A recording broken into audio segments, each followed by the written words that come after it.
Hello and welcome to Bad Boy Cinema.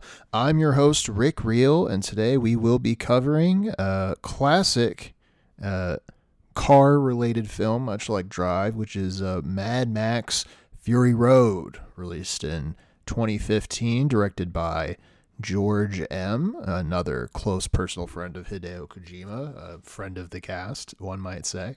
Uh, Interestingly, this movie released released in 2015, which was the end of my college career. Drive released at the beginning of my college career, and it's interesting, maybe coincidentally, that Cars kind of bookended my college experience. I think that's neat. The movie had a budget of 154.6 to 185.2. I don't know how you have like a $30 million range of a budget, but I'm not into Hollywood accounting. Although, admittedly, I guess it's not Hollywood, right? Because it's Australian, but it made 380 million in the box office, which apparently, that sounds like a win, but according to Wikipedia, it was actually like a net 20 to 40 million loss, with all expenses considered. So, certainly a critically acclaimed film, but not necessarily like a huge box office banger, for the cost and all that. And I'll get out of the way now. I'm not like a Mad Max stan. I'm not a Mad Max head,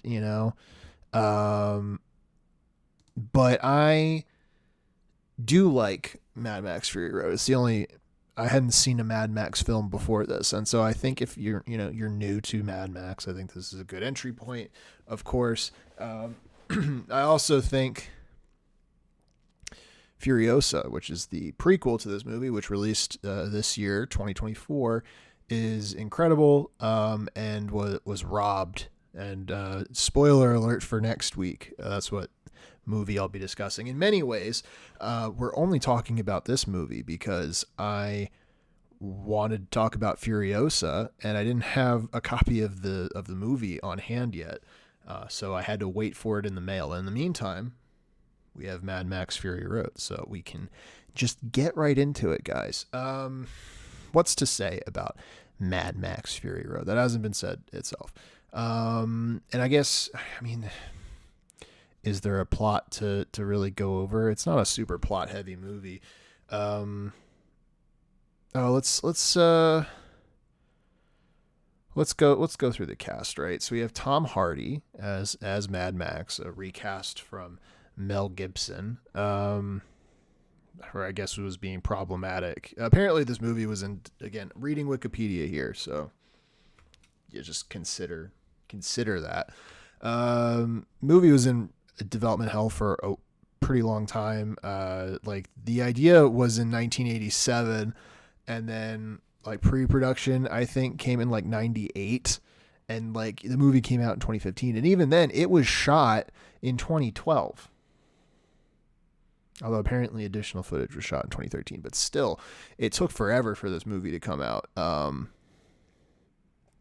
And for that, we're all grateful. But it's so weird that so much of it was filmed in 2012, because this is like kind of like a fresh off, probably The Dark Knight Rises Tom Hardy. Even though he was probably doing other stuff after he was filming this, but like released sooner, I would assume. We can look into that. I think it's not that interesting, but let's look at it right now. Why don't we? I like Tom Hardy. I think he's a good actor. He's probably busy doing, let's see. So he did Inception 2010. He was in Tinker Tailor Soldier Spy. He was in Warrior. He was in Lock. Is it the one where he's just like in a car? Or he's like talking to people on the phone the whole movie? Yeah. Oh, we should watch that. That sounds like a terrible movie. But I bet he filmed that after Mad Max, man. The Revenant. He wanted the Revenant film.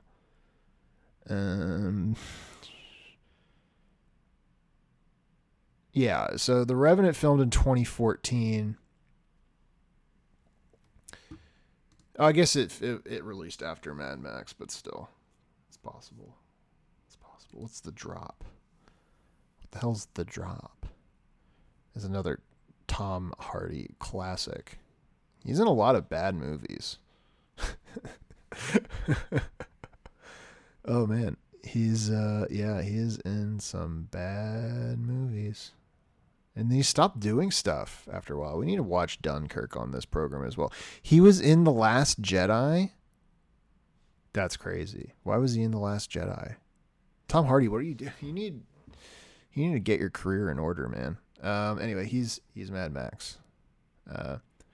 Then Charlize Theron is Furiosa, the arguably the actual main character who the story is sort of about. I think what's funny about Mad Max Fury Road is, I guess like the first like 30 minutes or so of the movie, like 20, 30 minutes, you're kind of tricked into thinking it's like this really high octane, like really intense action movie, which like is technically true, but I had only seen the movie in 2015. I recently rewatched it for the podcast just so I could have an understanding, and also for my own personal benefit of like trying to gauge, do I like Furiosa or do I like Fury Road better? And I mean, spoiler, I think I like Furiosa more. I think it's a more interesting movie. It's more timeless, I think. We'll get into it. I don't want to talk too much about Furiosa in this one, but it is hard to not compare them. But, you expect Fury Road in the first, 20 minutes of the opening kind of few sequences. It's really intense, really high action. And I think, if you walked into the movie blind, I wouldn't blame you in those opening minutes to think, oh, the movie's about Mad Max. I mean, his name's in the title, right? Like, but it's pretty quickly not. He's kind of demoted to like the POV character that is not the protagonist. Famously done in Final Fantasy XII and nowhere else before that. That's a joke for probably nobody listening. But if you liked that, reach out. We have a new email account, by the way, folks. We have a new email account. I'll put it in the show notes. It's rick.real.badboycinema@gmail.com because I don't have the login to the old one. Elliot took that with him, and that's fine. He's allowed to do that. But it's entirely possible I do have the login and I just forgot it. But in any case, we made a new email. So if you have reactions to Mad Max Fury Road, or you just want to write in, just shoot that an email. But again, I'll have it in the description of the episode, so you can just easily copy that into your mail app on your phone and start tapping away. Tap up a little fun, nice message. Also rate us on iTunes, man, or wherever you get your podcast. Give us 5 stars, leave a little review. And by us, I mean me again, because it's just me now, for maybe who knows how long. But it is just me. So leave me a review for me, your old pal, Rick Real. Leave him a review. Because I deserve good things, and you're capable of giving them. So, so leave a review. I'm being silly. Kind of leaning into a character there.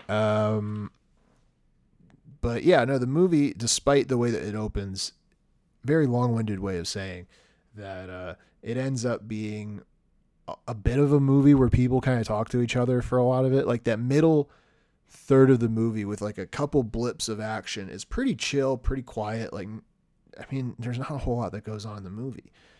And it's about kind of Furiosa sort of, I guess, having a sense of redemption. I mean, it's about redemption for Max and Furiosa, but I think Furiosa's is more explicitly obvious, especially if you're not a Mad Max fan. And I mean, admittedly, the time between the last Mad Max movie and this one, longer than probably some people have been. I don't think I was alive when the last Mad Max movie was released. Let's see.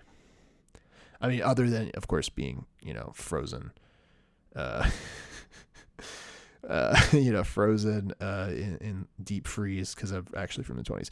So yeah, the last Mad Max movie came out in 1985 before Fury Road, which was 2015. So Mad Max, you could have been 30 and maybe missed the last Mad Max movie if you weren't lucky, lucky enough to see it on home video. So I think that's fair. I think it's very fair to not necessarily know the franchise intimately. And so, I mean, I certainly don't. Maybe I'm just defending myself, right, for being a fake fan. But you should like movies. I'm not saying people can or can't watch whatever they want. Watch whatever movies. Who cares? It's movies. It's not that serious. But I think in this case, I think if anyone was like, "Oh, you're not like a real Mad Max fan," it's like, dude, the last movies came out 30 years ago. At this point, closer to 40. You know what I mean? Like, that's nuts. And that was just the last one. The start of the franchise was in the 70s. So, have some grace is all I'm saying. It's not that big of a deal. Back to the cast, though. Nicholas Hoult is Nux, who is is a war boy. The war boys who are the I guess the foot soldier guys, the cultists of Immortan Joe, played by Hugh Keys-Byrne. I'm assuming that's how you pronounce his last name. I'm sorry to Hugh for that. And then there's a bunch of other people who are in the movie that I don't think most people would know. I certainly don't. Quickly go. They got Australia's best and brightest out here. Let's say that. Notably, though, is Zoe Kravitz. Her character is Toast, which I think is just a funny name. A lot of the names are a little silly. I like the names in the Mad Max universe. I think it's a fun world to be in. I mean, not literally, but when you're in the movies, it's kind of fun hanging out there, decide how terrible and gross everything is. It makes you want to hang out in, the Badlands of Australia, I guess, right? Just hanging out in the Australian desert, just like chilling. Sounds fun. Sounds very neat. But anyway, the plot of the movie: Tom Hardy is captured by Immortan Joe and his war boys. Well, just the war boys, really, but his faction. Immortan Joe lives in the Citadel, which is a just a city, I guess, structure in some like kind of plateau sort of steps, I guess. Steps like the rock, not like stairs, like with the extra P and E, you know what I mean? Steps. Steppies, maybe. I don't know. I think it's steps. It should be steps, but steppies. It's like shop, like a fancy shop is a shoppy. You know what I'm saying? You get it. You're following along at home, guys. I know you. You're smart because you're listening to Bad Boy Cinema and you're listening to it when we're talking about serious, important films like Mad Max Fury Road, of course. But anyway, that's where Immortan Joe lives. And I think to talk about Immortan Joe a little bit, he's honestly more interesting, I guess, in the prequel Furiosa, which I think makes sense because they had the character who he was, they had the idea of the character already. So they had almost a decade to kind of, fine tune it in the right direction. To make it a little bit more interesting. But he's, gross. All the men in the movie are pretty gross. Tom Hardy's not gross, but he's very dirty. He's covered in dirt and his hair is all messed up. And, he's a little goblin kind of gremlin fellow. Which is probably why they brought him on to do Venom. I think someone watched this movie and was like, "Oh yeah, he should do the Venom. He should be Eddie Brock for sure." Imagine Mad Max where he's just doing the Eddie Brock voice the whole time. Whatever that like accent from nowhere that he's doing is really, really something special. Venom, folks. Check out Venom, or don't. It's not.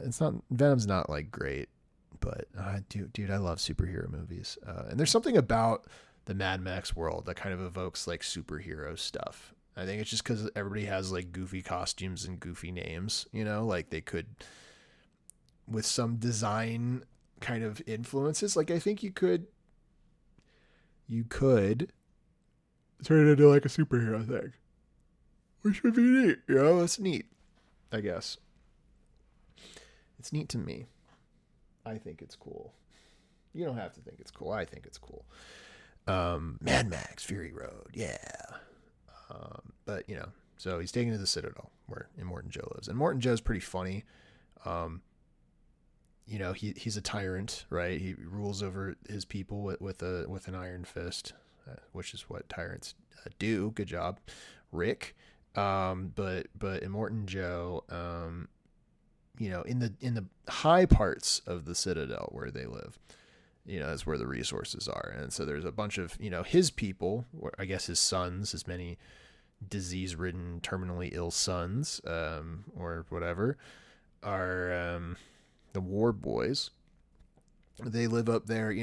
There's a caste system, right? And so it's mostly the people who have access to the resources, and the unwashed freak masses who are not in the the mountainous citadel, who are just hanging out in the desert, in the shadow of the stone. I guess when they're not structures, but of the mountains, whatever the steppes, the plateaus. Those people, he's at one point he's like spilling out some water because he's like, we're gonna go on a little, I'm blessing Furiosa, who's gonna go get us some gasoline and some bullets, and that's great. Even though theoretically, who would go against the Citadel, which we'll get into that next week, but he's pouring out water from like these huge spouts inside of the plateaus onto the people, and everyone's like, hooray, water, like we can drink water, that's great. And he's just like, don't get addicted to water, you will resent its absence. And I'm like, dang, that's pretty funny. That's a good funny thing to say if you're evil. Because like I think he even like I think he knows he's being a little silly. Like I feel like that's how the character's being played, because that's such a ridiculous thing to say. It's very funny, and I didn't catch that the first time I watched it, because I think the first time you watch it, you're kind of still, especially if you're new to the Mad Max cinematic universe, you're new to it. You're kind of trying to just adapt to what you're looking at, and it's like, okay, we're in the desert. Okay, there's a lot of lore, there's a lot of texture stuff that you're just kind of soaking in, and I think sometimes the dialogue can bounce off somebody when they're just absorbing in the world building, not necessarily that's being exposited out. You're just kind of watching things unfold on screen, and you're trying to piece together what this world is in your own head. And so like certain lines that are clever or funny, they don't stick on the first go, which is fine, not a big deal. So that's the Citadel, right? And Furiosa is going to go on her little run, but secretly, spoilers for a nearly 10-year-old movie, she's smuggling out some of Immortan Joe's wives. He has many wives. He's, of course, like the king, tyrant leader dude. So he's got a lot of wives, and I guess because this is like a post-nuclear society, nuclear apocalypse society, having women who are not, horribly mutated, is great, and they can have kids, and maybe they're not mutated kids,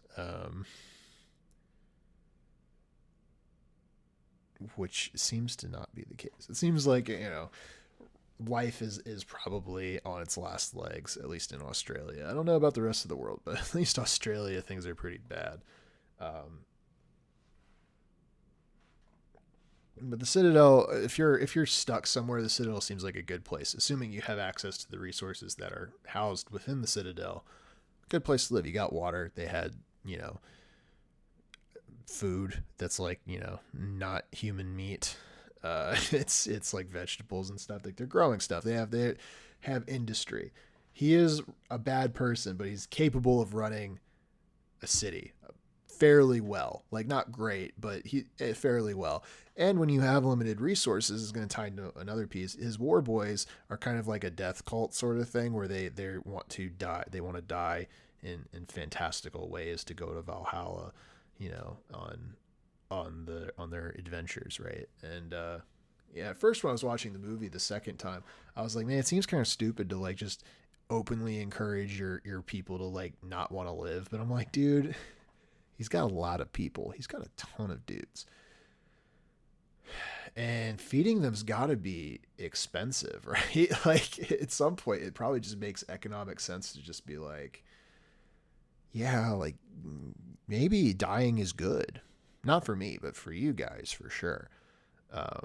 Which is pretty funny that he's, I mean, again, all these things are not explicitly said, but they're shown, and you get the idea that this guy is at least a competent leader. He's a bad guy, but he seems like a fairly competent ruler, all things considered. Because his people haven't revolted on him, he has a good setup going. It seemed pretty stable. Of course, which makes the rest of the movie, and again, especially again with the additional context within Furiosa, it makes some of his decisions in Fury Road seem kind of stupid. So Furiosa takes the wives, his many ladies, and goes on a detour and tries to run away with them to a new location, the Green Place, which also has resources. And they Morton Joe finds out pretty quickly, and he's so mad he takes his whole crew to hunt them down. And so it turns into a race between Morton Joe and Furiosa. Furiosa's trying to run away, he's trying to catch her, and that's more or less the whole movie. Now you'll notice that I've barely talked about Mad Max at all in that description so far, right? And it's because Mad Max has been relegated into being a universal donor blood bag for the war boys who are particularly anemic, I guess. And so he's paired up with Nux, the war boy previously mentioned, played by Nicholas Hoult, and eventually Mad Max and Nux meet up with Furiosa, and after a little scuffle, they kind of realize they have similar goals, which is leaving. And then of course Nux, the war boy, kind of realizes that this whole thing maybe sucks. Being a war boy might be kind of bad. Eventually, he doesn't realize it immediately, but he eventually kind of switches sides because the treatment he figures out who women are, and he thinks that they're also people and not things. And so, yeah, they run away, and then they get to a certain point where they go, oh, actually, the place we're running to doesn't exist. Well, let's just go back to the Citadel, right? So it's this kind of cat and mouse chase, which seems, it's kind of funny, and it has an impact during the film when you go, oh, they're running all this way to nowhere that exists, so they have to run back. And it's like kind of funny and impactful. But I think rewatching it doesn't feel as good. I didn't think it was quite as funny, quite as, fun having that go out and then come back thing. It seemed a little, it's not pointless, right? And the movie doesn't dwell on them traveling a whole lot. It's more about the conversations while they're driving, which is good. That's probably how it should be. They don't show the adventure for the sake of the adventure. It's either like cool action sequences, or they're just driving and then they're talking while they're driving. Like any road trip. That's kind of what it all is, right? So they go, they come back, and then on the way back they kill, the leaders of the whole Citadel crew and the neighboring cities, which initially they weren't all controlled by the same person at first, but we learn how that all played out in Furiosa. And you also notice that I haven't really talked about, most of the characters in general, like specific character texture stuff, because honestly, there isn't really a whole lot of it. This is a movie that's like, it's action sequences and very beautiful, like cinematography and color palettes and just good visuals. And it's kind of like more thematic and like not necessarily super plot story character driven. It's very much the themes of it sounds like stupid to talk about, and it's been talked about to death. It's like toxic masculinity, right? Versus sort of not versus feminism, but like that's a very technically probably not an accurate way of phrasing it. Nux is kind of like he's sort of the in that toxically masculine environment, and he through learning realizes, oh, I'm going to sacrifice myself for women. And Mad Max, is a piece of shit, but eventually is like, well, I'm not that big of a piece of shit, so I'll help you guys out. And I think really the more interesting characters as far as like worth discussion are the women in this movie. And I think that's also part of that kind of switcheroo that the movie does that I think is funny now that you know that it's coming. And at the time I didn't really mind. Like I didn't have anything against it. I didn't know what I was getting into, so I just watched the movie as it was, right? Like I just was like, hey, it's a movie. It's a good movie. I want to watch it. Let's watch it. It's fun. Hooray, And yeah, but rewatching it for the podcast, it is again, you go into it thinking, oh yeah, this is a dudes rock movie, and it's really not a dudes rock movie at all. It's a women rock, maybe in a way, I don't want to say heavy handed, but like in a way that I think felt cool in 2015, and like I vibed with it. Felt a little I don't know how to phrase this. It felt a little tired in current year 2024. You know what I mean? Like it felt a little maybe too on the nose. And I think it's just different climates now. Like I think someone would make this movie now in a very similar way, but the tone would be wrong with how they're presenting the same stuff.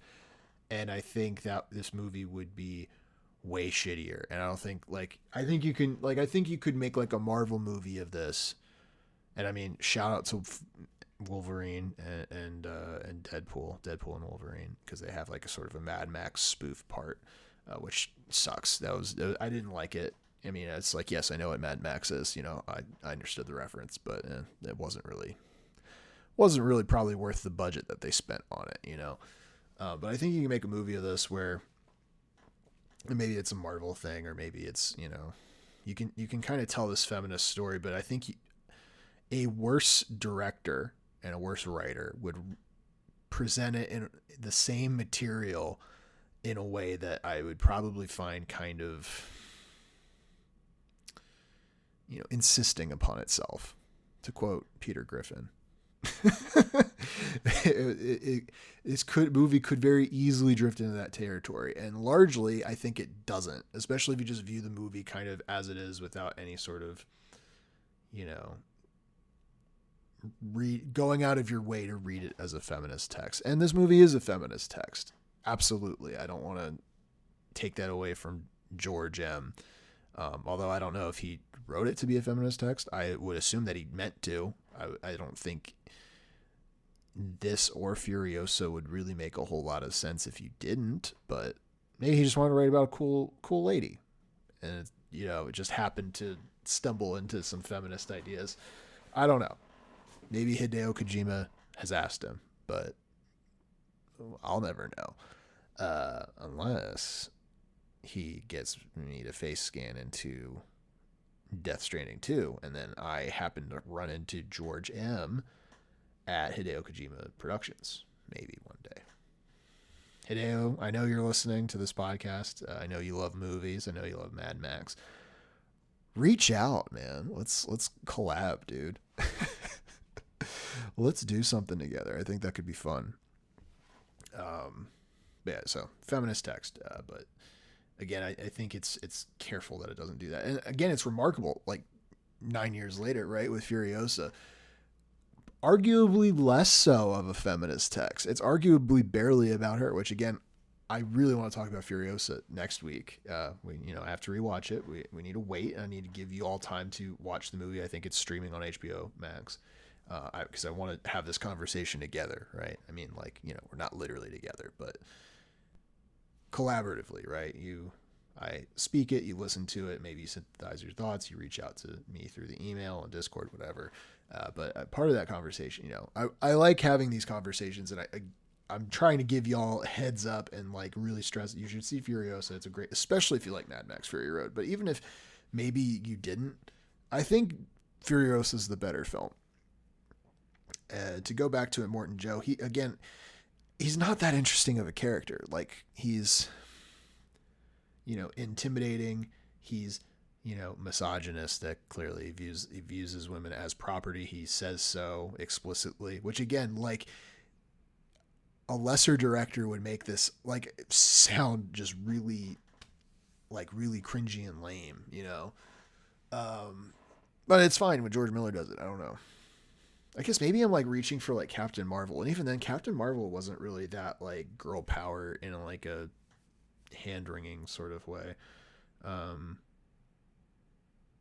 Like the all women Ghostbusters remake, which I don't know. I'm trying to like, cause you watch the movie and it's all this feminist stuff and you're like, yeah, this is cool. But like, as I'm explaining it, like, I'm like, oh, this sounds really soy, like it sounds like cringe, but it's not, it's cool. And maybe this is the only way you can package that idea and have it be like, yeah, guys will be like, yeah, this rocks. But I think a lot of guys don't like this movie because there's women in it, and they're really the main characters. Because if they have enough media literacy to understand that Mad Max isn't really the main character, they probably also have enough media literacy to be mad. They're not too smart that they're like cool with feminism and like, themes. But they're probably mad that the women are in the movie if they realize that Mad Max is the main character. I don't know. He's definitely not, and that's fine. And it's funny that he's kind of an angry little freak for most of the movie. Also, I feel like the frames per second, just to talk about how the movie was shot, it feels like the frames per second on the camera was like cranked up because everything, especially in the beginning, when you're not used to that. And seeing it in theater, I think, is a lot more striking than watching it at home. But everything feels super jittery and like really intense. It's a very kinetic film, even for obviously a lot of the parts you're sitting and talking, but for the driving and action sequences, which there are still plenty, very kinetic, high energy. It's fun. I mean, as a picture, as a piece of art, I really don't have a whole lot to complain about. It's a good movie. It's a fun movie. Yeah, I wish there was more as far as caring about the characters themselves, and like, you don't know that there's not a whole lot to the characters until you've already seen the movie. You know what I mean? And Drive is similar, right? Like the characters aren't really, they're not really characters. You don't really give a shit about Driver. You don't care about Carey Mulligan. Care about Carey? You don't care. It doesn't matter, right? But what you do care about is the kind of the vibes and sort of the thematic elements that are being interwoven with the scenes and the imagery. Those ideas are interesting, but sometimes you also want to bite into a story, and like, again, Fury Road and Drive are similar in that aspect, where there's some cool action sequences, and then it's a lot of people talking in the middle of the movie, and there's still a little action here and there, but just little spikes, and then but for the most part, a very kind of thematically driven experience. And I think Furiosa really nails still having themes and stuff, but like having a villain that is interesting, having a hero that, granted, something about, but like having a hero that has a story and motivations that you're kind of there for from the beginning. really improves. Again, can't stress enough, Immortan Joe's barely a character. He's just a bad guy that's representative of toxic masculinity. Toxic masculinity is the villain of the movie, essentially, right? And sort of femininity being explored in many ways, as well as non-toxic masculinity through the protagonist side of things, you know. But that's it. That's it. It's just those ideas being explored in a fun world, and that's all a movie needs to be. Like, I'm not saying it should be better, but what I think, and we'll talk about it more next week, but what I think Furiosa really nails is also just having a story and characters that you can kind of dig your teeth into a little bit, you know, and which is with this, it's a fun experience. It's very cool. It's very striking. Fury Road is great, but like, I'm not thinking about any of these people. You know what I mean? You know, I watched the movie yesterday, and yeah, I can think about the ideas that the movie presents, sure, and plenty of people have, and there's a million video essays. I don't like the guy, but Innuendo Studios on YouTube has a good series about Mad Max, Fury Road specifically, and about a lot of these sort of feminist ideas and kind of, you know, that chunk of what's going on, which admittedly is probably all that's going on with the movie outside of just the cool, you know, it's a bare bones plot with cool action sequences, and the action sequences themselves can literally carry the whole movie because they're dope as hell. See it in theaters if somewhere's showing it in theaters. It's great. It's great. You know, don't see it on like a laptop. Don't watch it on your phone. But it's just, sometimes you want a movie that you can think about the characters as people and not just as metaphysical pawns for, you know, making a point or just exploring ideas. And again, not that there's anything wrong with doing that, but you know, it's nice when characters feel like they're real people and not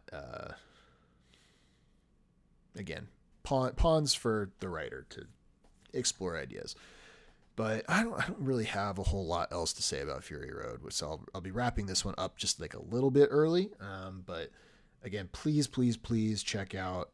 I'm going to double check right now, but I'm 85% positive you can watch. Yes, you can watch Furiosa, a Mad Max saga, which has started streaming on HBO Max on the 16th of August, which has already happened. So please go check it out. That I think that's the biggest plug I can do. And again, I would like to thank you for listening. You know, thank you for sticking with the show during this transitional period. I hope to have more guests on in the future. I know we've had a lot of fun with Roswell and Matt the last couple weeks. I like doing the solo episodes too. You know, it gives me an excuse to talk about movies that I just want to talk about. I don't have to worry about, you know, necessarily if somebody else really has anything to say or whatever. I can talk about whatever I want. But you know, we had a lot of fun with the guests, and I'm hoping to have more in the future, which I will hopefully be able to communicate to you guys ahead of time, but we'll see. I think in the future we have a guest for a future Dark Knight episode, directed by Chris N., released in, 2008, right? Yeah, the Dark Knight, folks. Anyway, Mad Max Fury Road. Again, thank you all for. Oh, let's just talk it out for another minute, just to hit the 40-minute mark, just to say, because that 40 minutes looks better than 39, right? 39, you're like, ooh, that's a little short, but 40 is like, oh, that's almost 45, you know. So let's talk it out for a little bit longer. Who else can I thank? Yeah, just again, thanks for listening. Thanks for sticking with it. I know Elliot has not been here. I don't know when or if Elliot will return. We might have to have a larger conversation about that. Maybe not on this podcast. Maybe on this podcast. I don't know. You know, just as a PSA moving forward, seeing how things play out. But, you know, who knows? Maybe Elliot will come back next week. I doubt it, but, you know, we'll have Furiosa, which is maybe better. Who's to say? But with that, we've hit the 40-minute mark, so I can stop dragging this out any longer. thank you for tuning in.